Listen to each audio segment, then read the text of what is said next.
With the decline of the hard coal industry during the Depression, many of the electric lines in northeastern Pennsylvania had been abandoned by the start of World War II.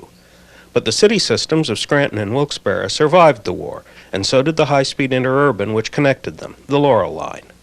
All of the films you will see were shot during 1946, 47, and 48 by Ed Miller, who will join me in the commentary.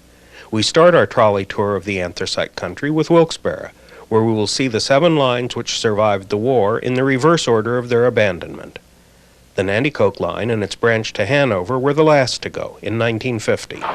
Like all the post-war lines, it terminated in Wilkes-Barre's public square.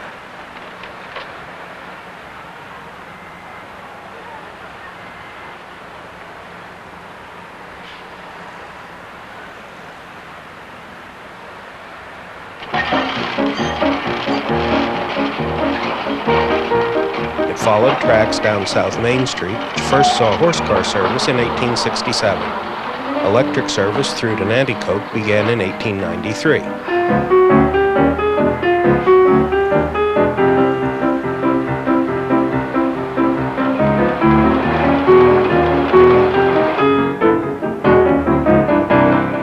We'll turn for one block on Hanover Street, then on to Franklin, where we see the first of the Sans Souci Park cars, which Ed explains.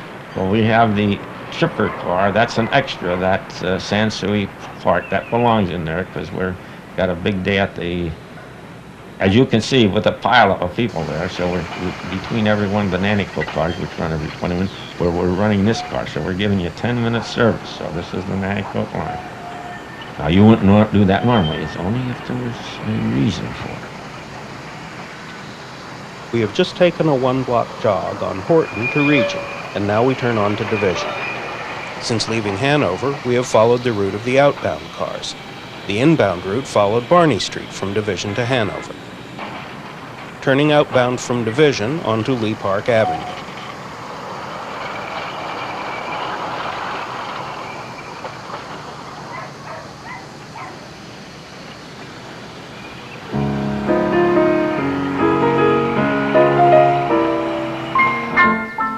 Leaving Lee Park Avenue for private right-of-way for the rest of the trip to Nanticoke. Throughout this tape, we'll be showing you the lines by following outbound trips, showing outbound cars unless we mention the car is inbound.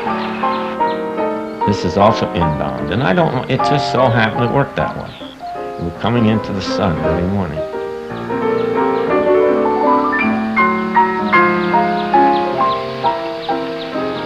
Approaching Summit Station, the inner end of the branch line to Hanover. Track from here to Sans Souci Park was shared by the Nanticoke and Hanover lines.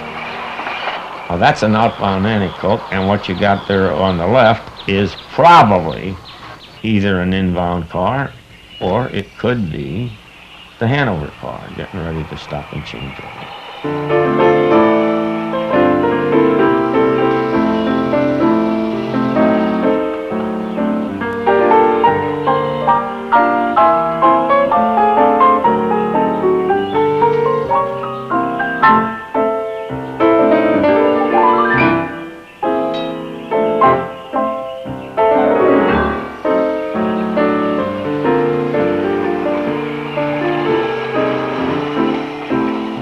There you get a good view looking down toward the park. Sans Souci Park was Wilkes-Barre Railway's amusement park, where the Hanover line diverged. We have an electric switch, and the contacts were arranged. Now he's hitting a contact. He's going to hit a contact, and that will automatically reset the main line switch straight.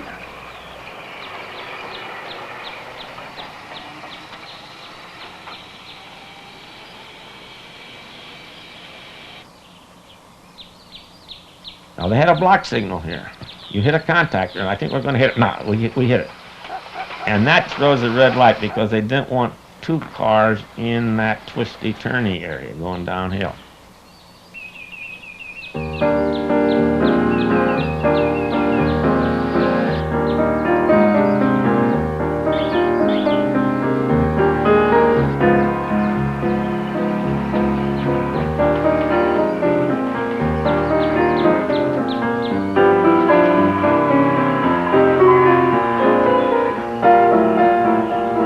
For about 3/4 of a mile, the private right-of-way parallels River Road.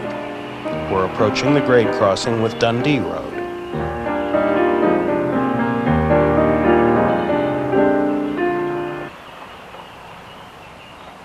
Now that contactor hits now clears the light, the traffic light.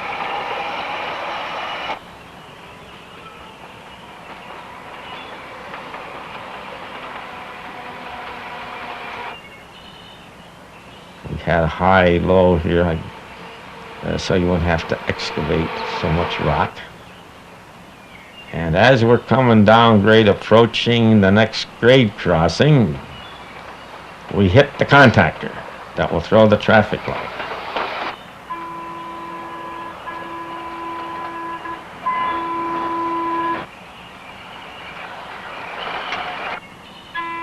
And here is the grade crossing. Very simple signal system.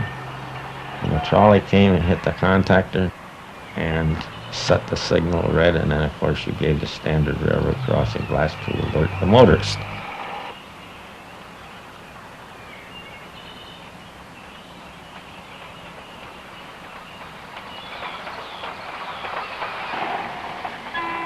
Here you also hit a contactor that throws a signal for the street so you can gain access to the center of the street.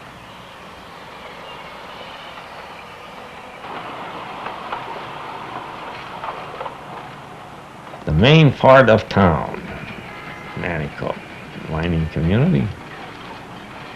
Make the turn onto Market Street, get down as far as Hill Street, and that's the end of the line.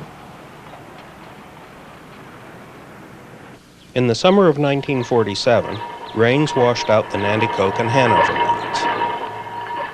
This car has come down inbound this far. We're in the Inman Hill section.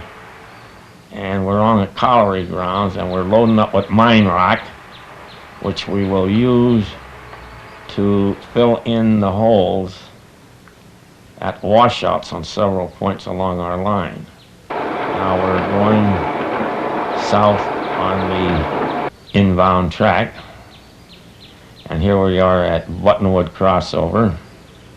This crossover has no overhead wire, rarely used, and behind us you got a glimpse of a Sansui Park car. When I took this pictures this day, they were running buses to Nanticoke. They were running Sansui Park cars.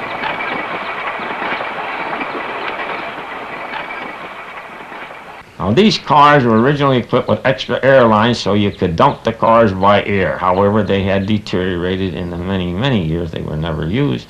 So we used a piece of railroad tie, propped it against the side of the car, and managed to tip it that way.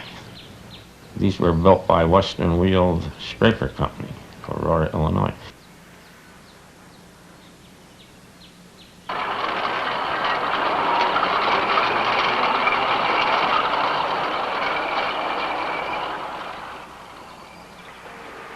Now we had a second work train. That used a former passenger car, number 380, which was the salt car by this time.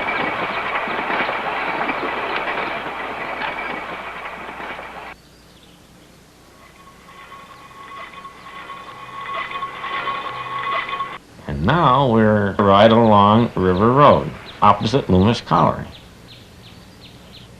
Service over the Hanover line began in 1914. The Hanover car is crossing over at Summit Station and will now proceed outbound and cross over on his own trackies when he gets to Sansui Park. Right behind him is the Nanticoke car.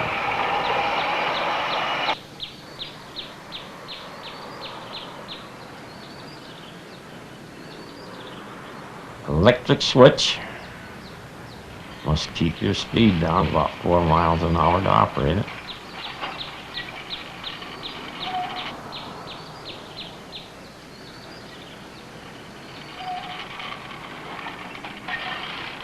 Ah, we just got a glimpse of a Nanticoke car.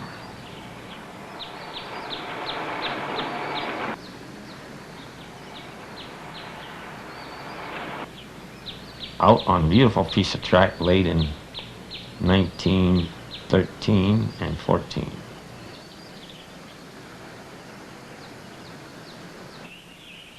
The whole line was built with the idea we might double track, so they set the poles back so we could double track, but it never happened.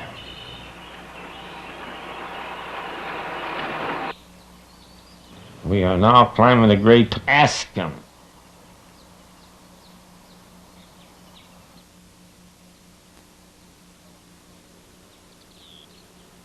Truesdale Colliery in the background. We are inbound.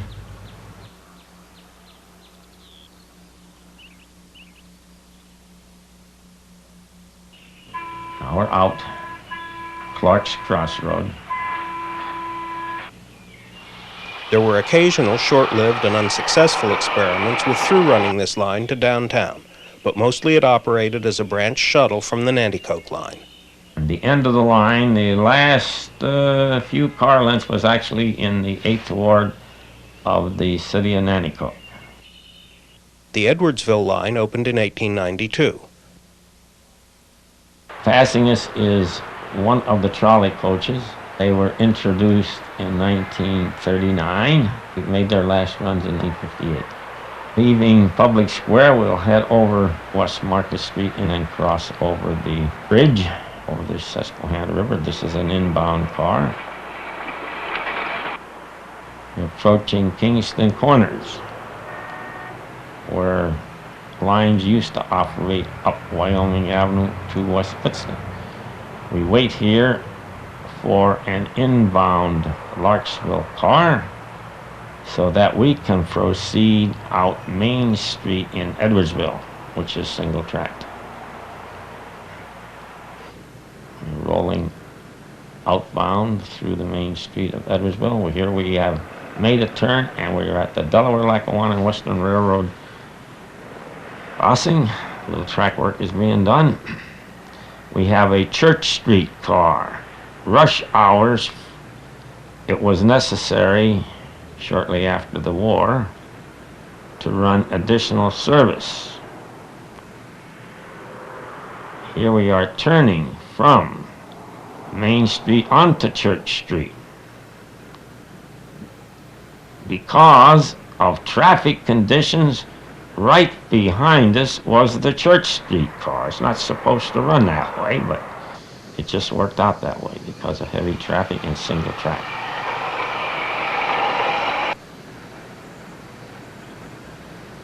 Right here near the dividing line between Edwardsville and Larksville,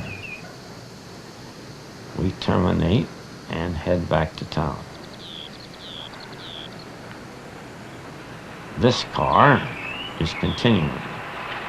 Base service was every hour.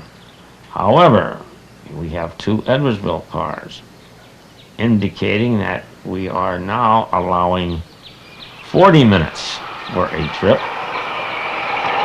and we're running additional service. Normally you would run one car and only allow 30 minutes to get from one end of the line to the other.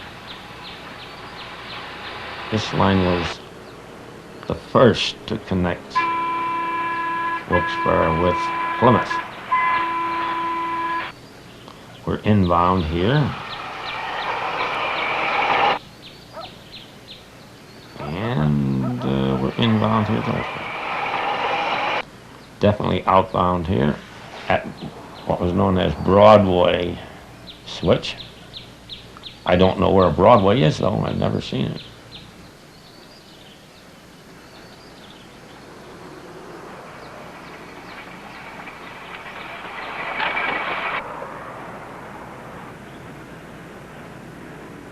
Now we're out on US Route 11, Main Street in Larksville, and then you swing into Main Street in Plymouth and terminate here, the end of double track.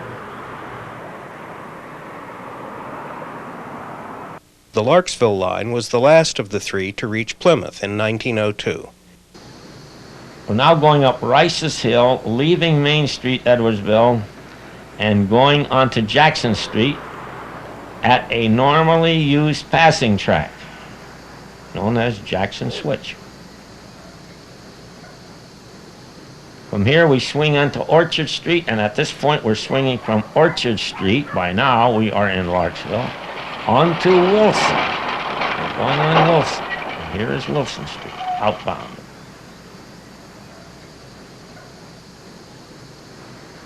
We are swinging onto Luzerne Avenue, Mine Cave area. In this case, we have an inbound car coming off State Street and going in Luzerne Avenue.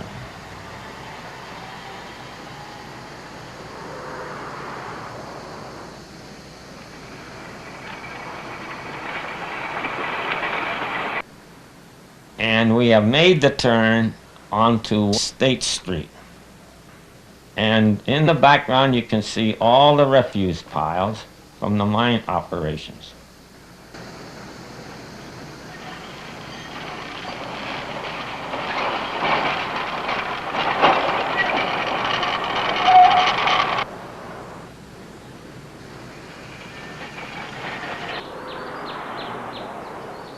Still climbing a grade up to State and Nesbitt Streets, where we enter private right-of-way, and we normally pass the regularly scheduled inbound car at this point. In the background, we have mining operations, although the hillside is covered with trees. Here's our inbound car climbing the grade from the area known as Polk Hollow by many of the natives.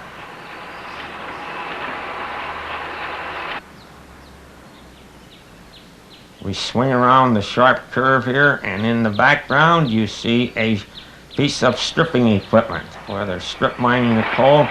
This machine had big feet, and it would actually walk into position. We just crossed Mountain Road. Now we're coming along Brown Street. I'm standing on a column pile, mine refuse rock.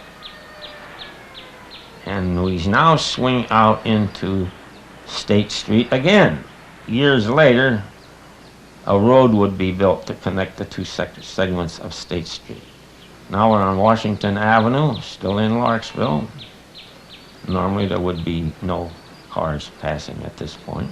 And as we swing down this private right-of-way, we can clearly see where the car line used to cross a railroad. Used to haul coal from the mines. Coming down grade into Plymouth, we reach the end of the line at what was known as Bull Run Crossing, although the railroad tracks for which the crossing was listed are long gone.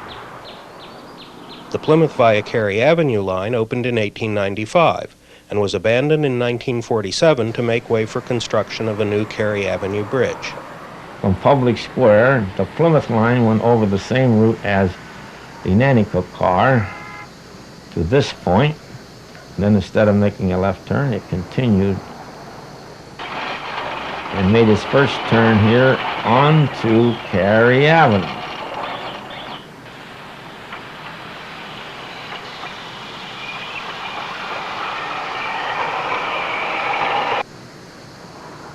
Leaving Cary Avenue, by now we're in Hanover Township, we swing onto private right-of-way along West End Road. We're about to pass under the Wilkes-Barre connecting railroad bridge, and on the left there was at one time a connection with the Pennsylvania Railroad.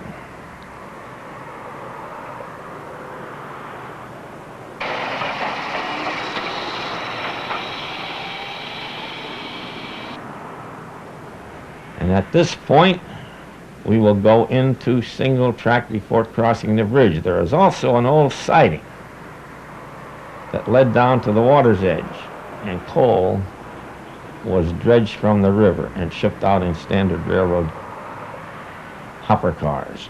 And the railway company for a time actually hauled these cars to the Pennsylvania Railroad and interchanged freight service. We're now swinging onto the old bridge built by the traction company. We have an inbound car on what later became known as the Cary Avenue Bridge. This is a rare shot of a 600 series car. These were rarely seen on the Plymouth line. Actually, Sugar Notch was their mainstay. The wooden section of this bridge was subject to flood damage and fire damage. Now that we've crossed the Susquehanna River, we are on Bridge Street in Plymouth. And at this point, we will join the trackage used by the Edwardsville line. We immediately swing into double track.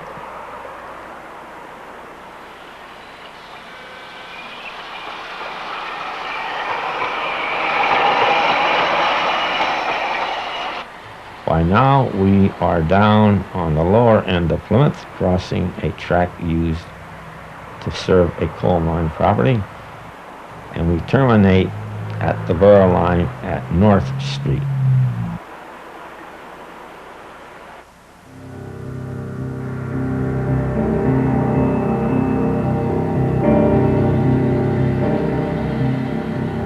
Shortly after the Plymouth line was abandoned, we began removing the rails from that structure.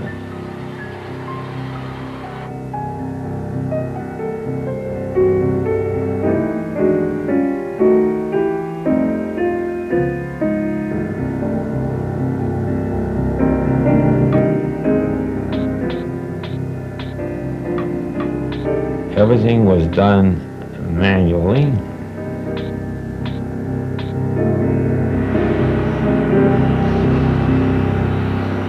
Bridge will soon be built here.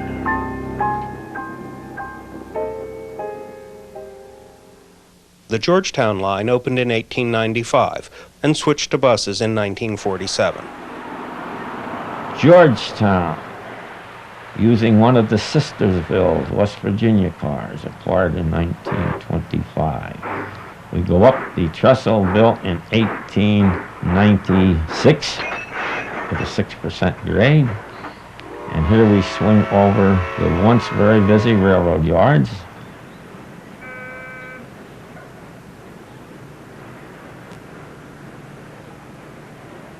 Up East Market Street. We continue to climb. And at this point, we'll swing onto Hillside Street.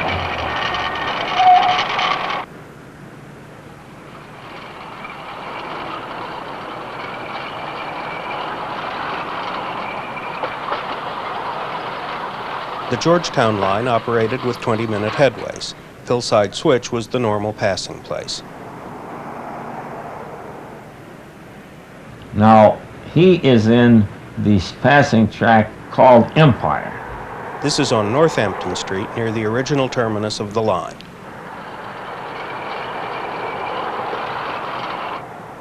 This is Route 309, Highway Route 309. The line gets steeper and steeper.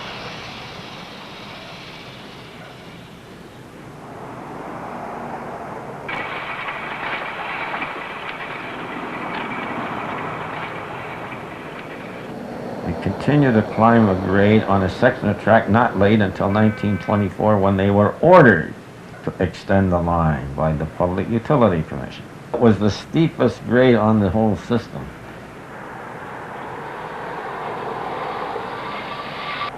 We reached the top of the grade at the Jersey Central Railroad crossing.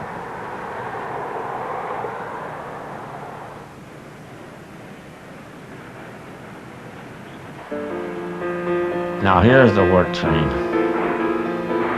Removing the rails and ties from the Heights trestle.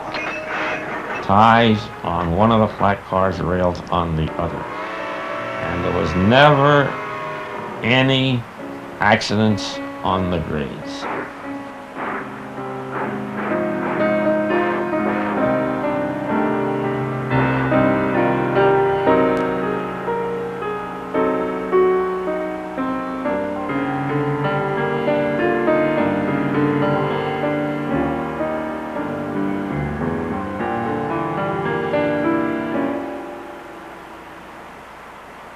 The Ashley Sugar Notch line was opened as far as Ashley in 1892. Leaving Public Square, we head down South Washington. This was always on the outbound trips. And in the meantime, we have an inbound Georgetown car passes. Going South Washington, we swing over onto the South Street Bridge, which is a substitute routing for the use of Hazel Avenue, which would have used a number of grade crossings. This section was opened in 1925. This was the usual type of car to be used, the 600 series.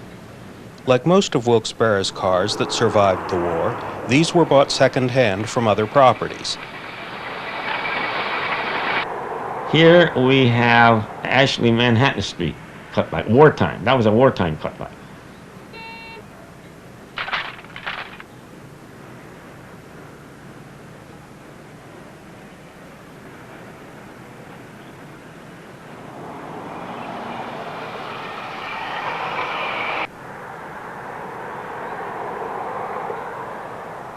This was the passing siding known as Schoolhouse Switch.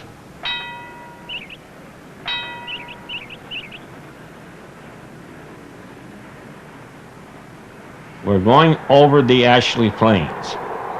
That was the Jersey Central Railroad's line where they could lower cars on a series of inclined planes.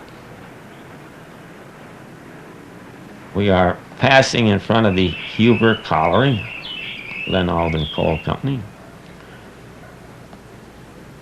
The 772 is from Pottsville, and we are changing our sign to Sugar Notch, which means the next trip from Public Square will be Sugar Notch. We are on what I used to call Preston Siding in the Preston section of Hanover Township. We had 30-minute service to Sugar Notch and 15-minute service as far as Ashley.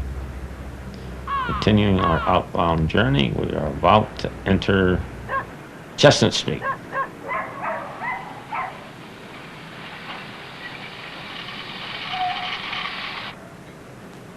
The end of the Sugar Notch line was actually just past Sugar Notch in Warrior Run. It was abandoned in 1941, but reinstated in 1942 because of the war, and abandoned for the second time in 1946.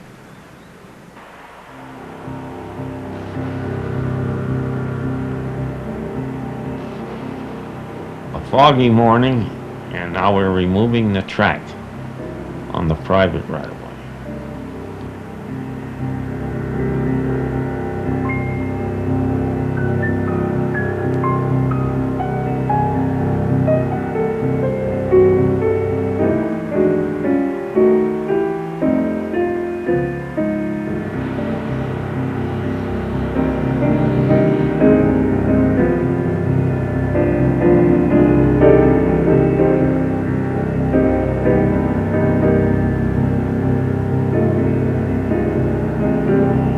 Already have overhead lines installed for the trolley coaches that will replace the Ashley Sugar Notch car line. One of the Sistersville cars is being cut up to an extent before it will be placed on a flatbed trailer and hauled away to the junkyard. This was just for ease of transportation. By now the company had already cut off everything they wanted.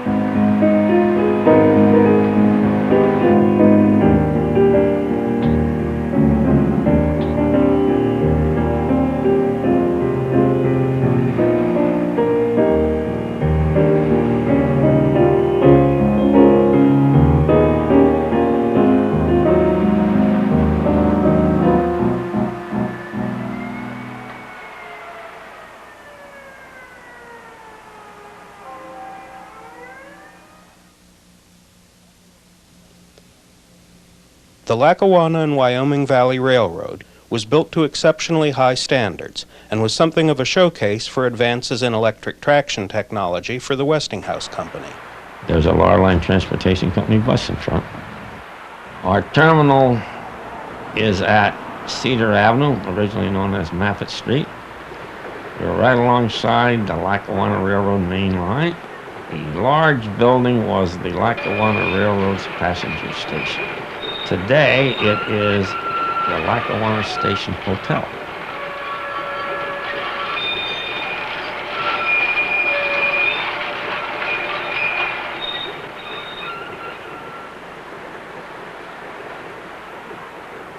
After we load up everybody, we swing around the loop and we head south to Rocky Glen Park, Pittston, and Wilkes-Barre. Third rail system was opened in 1903. And all the land you see here to the right at one time was Lackawanna Coal and Iron Company, which moved out in 1902.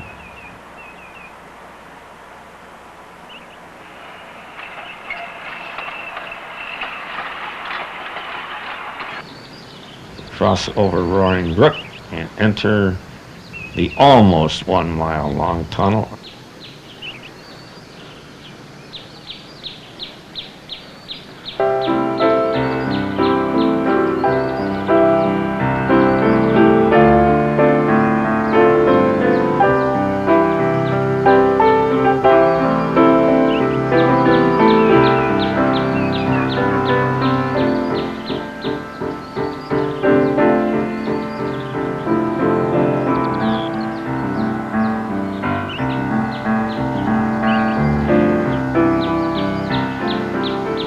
Approaching Virginia.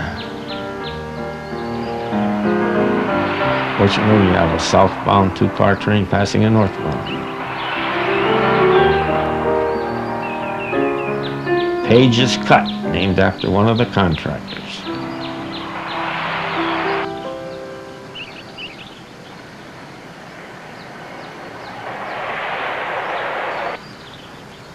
We're passing the roller coaster at Rocky Glen Park. At one time, it was known as the $1 Million roller coaster, although it never cost that much. Meantime, we have a northbound freight. We have 2 runaround tracks here, so we can always put a train on one of the runaround tracks, back them in the siding as we're doing here, pulling off the main line to let a passenger train.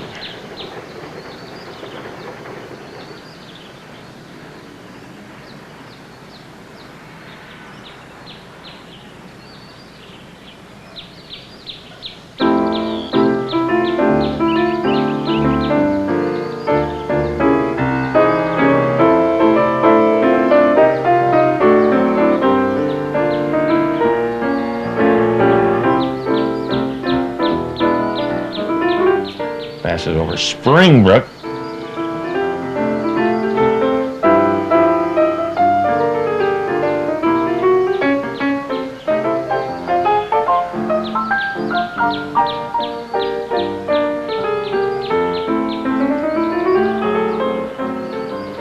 And we're approaching the Avoca Viaduct.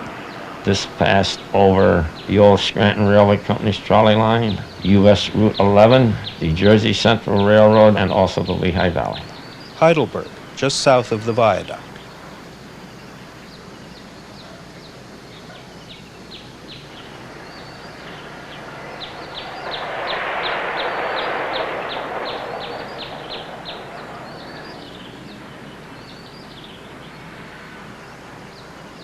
The line was opened to Pittston in May of 1903. Here's a northbound train pulling into the Pittston station at Market Street. We have our crossing watchman and a station, which at one time had a restaurant. We're leaving town southbound on this case.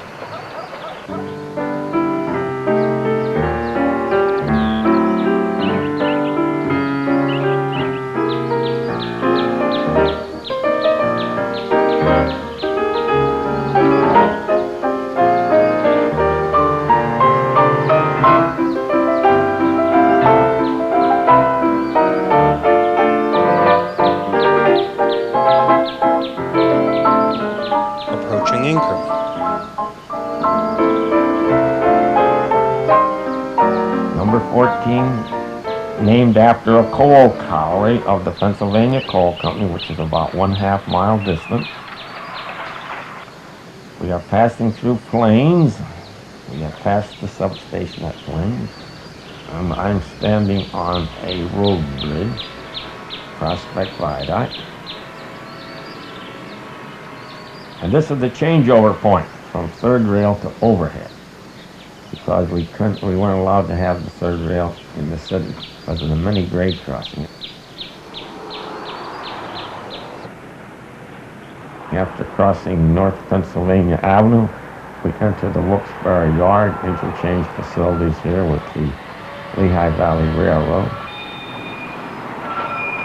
Into the yard, freight station is in the background, and we enter the loop, the station on East Market Street in Wilkes-Barre, only 3 blocks from Public Square.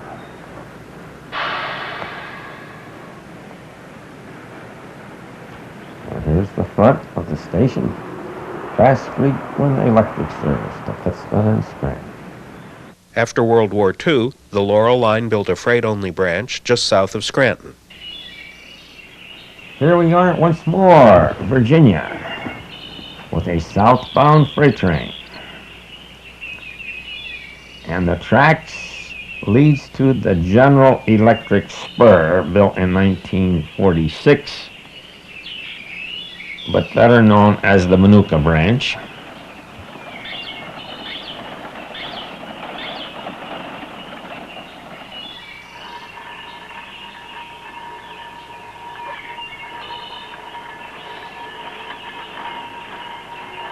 We make the switch to overhead here. Knife switches on boxes would have the power killed normally. There'd be no power in anything here normally until you were ready to use the line. Then you energize various sections of the overhead. Strange as it may seem, we are parallel to, but considerably higher than, the main line. About probably 3-4% grade.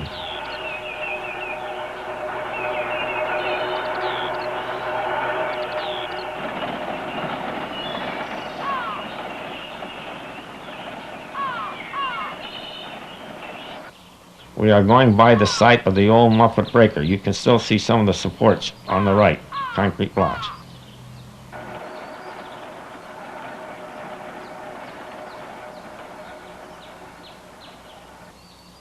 Here we are setting up poles for a new industry. The train company plant had just located here, and the poles and overhead wires were just now being installed for them. We have a switchback. Right now we are returning to our branch, but these scenes are all taken over a period of time. The locomotives themselves are very interesting. 401 was built by Westinghouse Electric and Manufacturing in 1895. The original one was used for 10 years at the East Pittsburgh Works. It was acquired by the Laurel Line, which was more or less controlled by Westinghouse at one period of its ownership, in 1906. In 1907, a duplicate locomotive was acquired, and in 1920, the Lackawanna Wyoming Valley Railroad built another locomotive with equipment supplied by Westinghouse, and that one was known as 403. So we had 3 freight locomotives. They had 4 190 horsepower motors, geared for 33 miles an hour top speed. We had a runaround track there. That was certainly necessary in order to perform your switching operations. The General Electric plant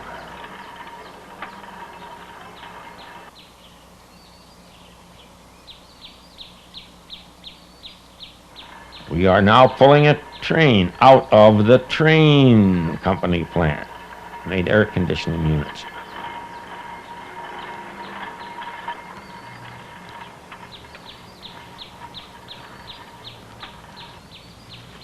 We are now dropping back down the grade past the old Muppet Breaker site to rejoin the main line at the spot called Virginia. Meantime, there's a southbound passenger train going by.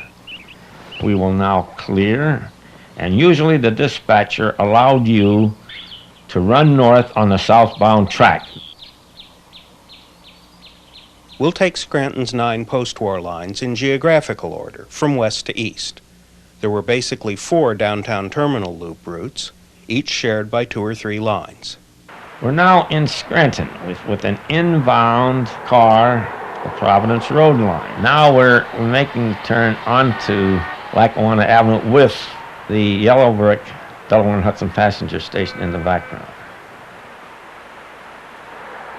Here we are going on Wyoming Avenue.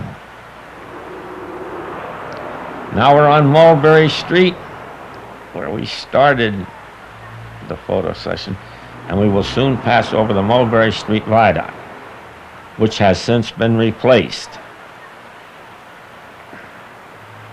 Here we had private right-of-way on half of the bridge structure. We're going down grade, and eventually we get over on Providence Road. The Providence line began under horsepower in 1867. On North Main Avenue, The last electric service ran in 1947. here the inbound 400 series car on the left will pass an outbound 500 series car opposite the old Marvin Colliery of the Hudson Coal Company. Another 400 goes outbound. We'll terminate our run at the city line. The Green Ridge Peoples Railway also began horse car service in 1867. It shared some of the Providence line's downtown loop trackage. Abandonment was in 1950. Turning from Penn onto Lackawanna, and from Lackawanna onto Wyoming. Every line in Scranton passed through this intersection.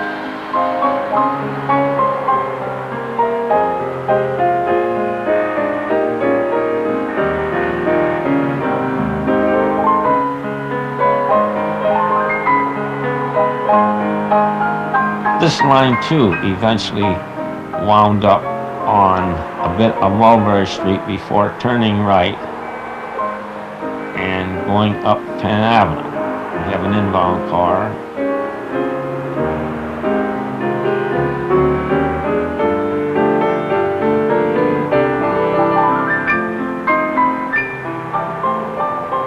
Passing under the Delaware and Hudson Vine Street branch, and then curving onto Capouse Street.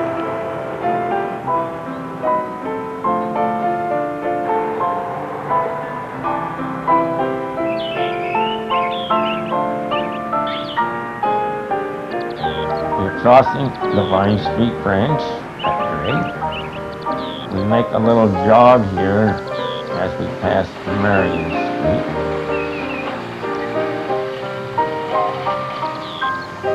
And then we turn onto Green Ridge Street.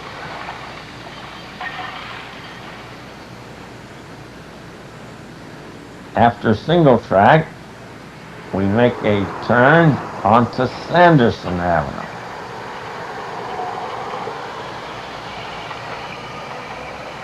This will bring us to what was known as Green Ridge Corners at Market Street, where we have curb unloading. The first electric line in the city was also the last, closing in 1954. We will now take a ride on the Green Ridge Suburban. It gets its name from the Scranton Suburban Railway, which was the first electric line which began operation in November of 1886, in contrast to the line to Green Ridge of the old Peoples Street Railway of Luzerne County, at a time when Lackawanna County had not yet been formed. Making the turn from Wyoming onto Lackawanna. and then on to North Washington. And after leaving downtown area, we continue out North Washington Avenue. Go past the inbound car going by the county jail. Once again, we come up to Marion Street, several blocks away from the Greenwich People's Line. In 1929, Scranton received 10 out of the only production order for the Osgood Bradley Electromobile, placed by its parent company, Keystone Public Service. Some also went to Altoona. It had modern body styling, but the running gear was conventional. Here we make a swing onto Greenridge Street. Now we swing up Wyoming Avenue. This was considered a high-class area, and the city fathers never allowed the street railway lines to go right straight up Wyoming Avenue from the downtown area. We now swing onto Electric Street.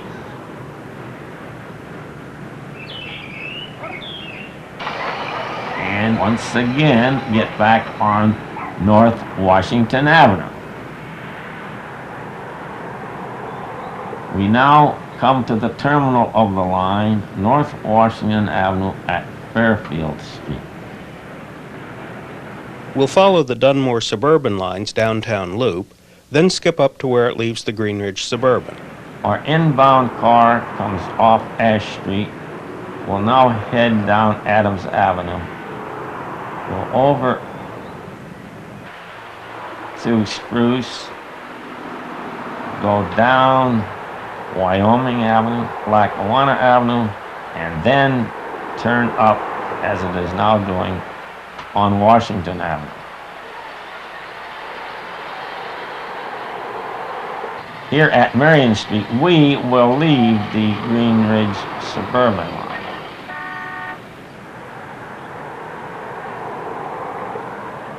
Now we're entering Adams Avenue. This is all part of the original electric line.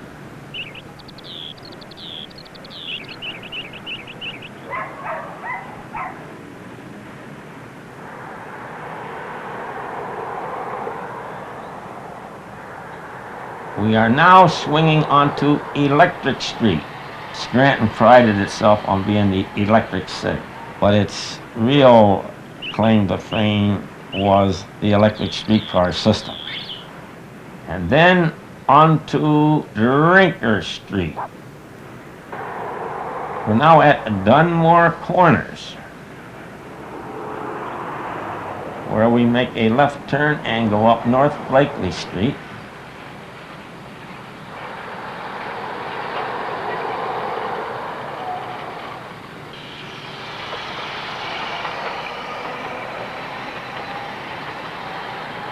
And terminate at the city limits. At one time, this line continued much further. The Laurel Hill line shares its downtown loop trackage with the Petersburg and Nayog Park lines. It opened in the 1890s and closed in 1948. We'll pick it up outbound, turning from Mulberry onto Madison Avenue.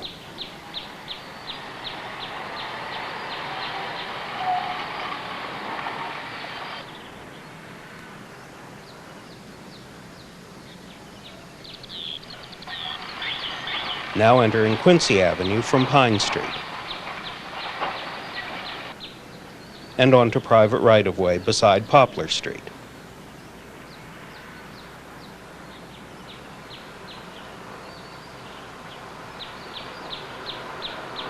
And now we were entering the borough of Dunmore, and we are on South Blakely.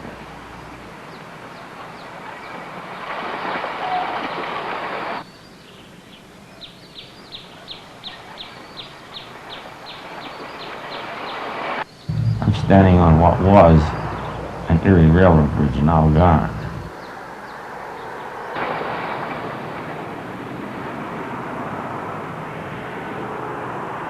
After reaching Dunmore Corners, we travel only a block, and now we're going down Chestnut Street.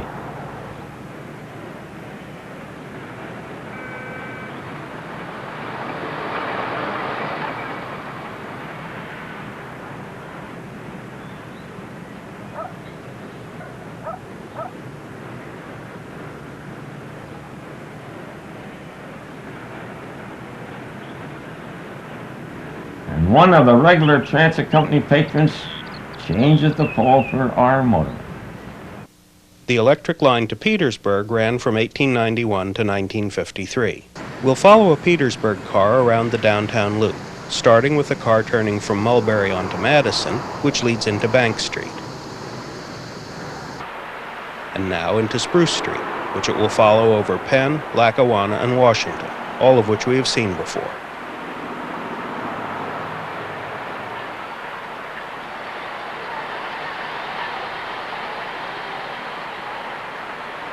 Then Washington on to Linden, and Jefferson on to Mulberry.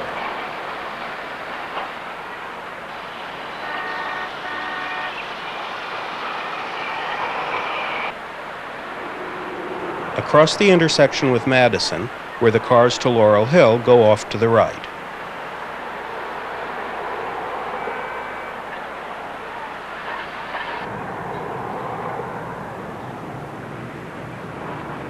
We'll see an inbound car turning from Prescott onto Mulberry.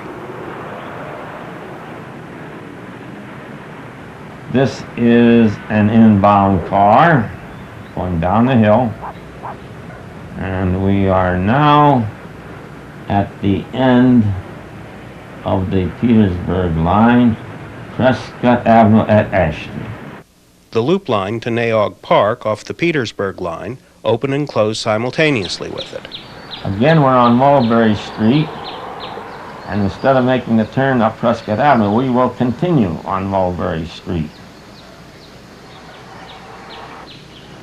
and go up Mulberry to Arthur Avenue and along Nayog Park, leaving there, we make our little loop down Olive Street, Wheeler Avenue, Vine Street, and coming out of Vine, we join the Prescott Avenue, same trackies as was used by the Petersburg line. The South Side and Nativity lines both loop through downtown, inbound over Spruce Street and outbound over Lackawanna Avenue. Leaving Franklin Avenue, we go on to Lackawanna Avenue. South Side opened in 1888 and closed in 1950. And we are swinging off Lackawanna Avenue to Cedar Avenue to pass under the main line of the Lackawanna Railroad.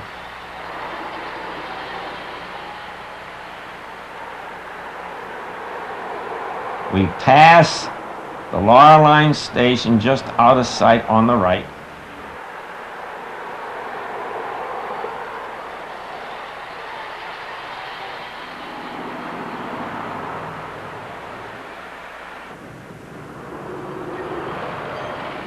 Turning from Cedar onto Birch, and then very shortly onto Pittston Avenue.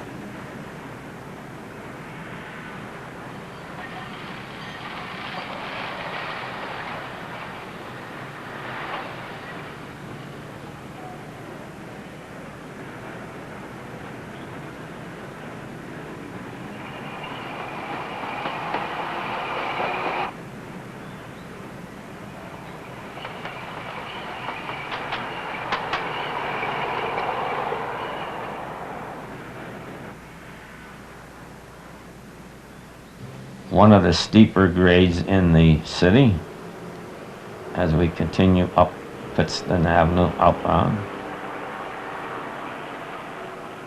And we went to single track at Saginaw Street. And here we make the turn onto Sanders to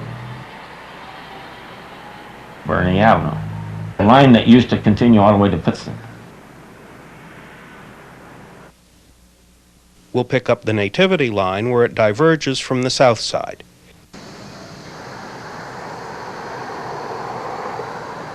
At Cedar, we swing onto Birch Street, which we're doing now. And from Birch Street, we swing onto Pittston Avenue, used by the inbound south side cars.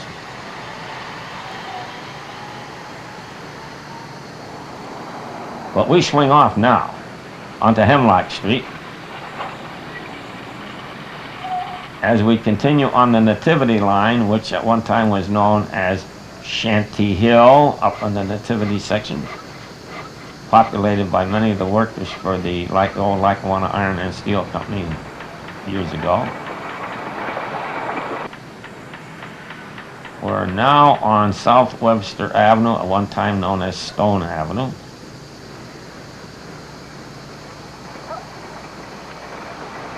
From there, we swing onto Beach Street, and we stop on Beach Street at Crown Avenue directly over the